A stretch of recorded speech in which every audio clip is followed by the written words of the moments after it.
நான் 3ஆம் வகுப்பு படிக்கின்றேன்.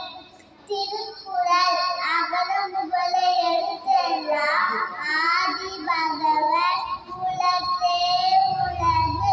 கற்றதினால் நாயர் பயிலுவோர் வாளறிவர் நற்றால் தொழார் எனி மலர்மிசை ஏறினா மானடி சேர்ந்தார் இளமிசை நீடு வாழ்வார்.